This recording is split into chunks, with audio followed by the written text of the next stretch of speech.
En esta exposición hay más de 200 piezas que han llegado desde distintas parroquias, museos, administraciones e incluso particulares de la provincia.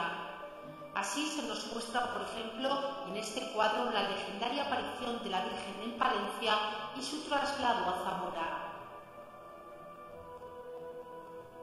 Aquí se puede ver la posible evolución de las imágenes de la concha y de cómo se desdibujó la talla románica para adaptarse a los criterios de devoción moderna. La historia de la Virgen es también la historia de sus joyas, medallas y relicarios, en muchos casos regalos de devotos.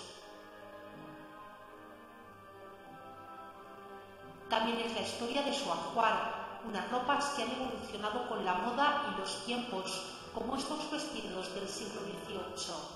Han sido identificados por el Museo Nacional del Traje como piezas realizadas en Pekín Espolinado, que fue un tejido de moda en la corte de Carlos III. Un tipo de prenda muy concreto que al final pues, lo lucía las grandes nobles, con lo cual pues, estamos hablando de que en el siglo XVIII la Virgen vestía grandes prendas de gran valor. Parte de la historia está también en el niño Jesús que acompaña a la Virgen y en su delicado ajuar. Tenemos túnicas más propias del XIX, vestidos con vuelo del XVIII, o ya estas túnicas más cortas que son las que se empiezan a poner de moda a principios del siglo XX, que son los que se han conocido hasta que se recuperaron los trajes de levita, del cual solo se conserva uno.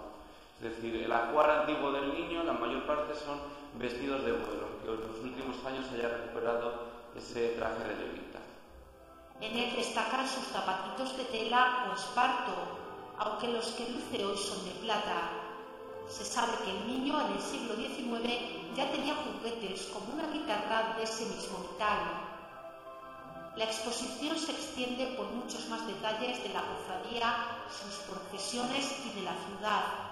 Se puede ver con detalle en el Museo Etnográfico hasta el próximo mes de marzo.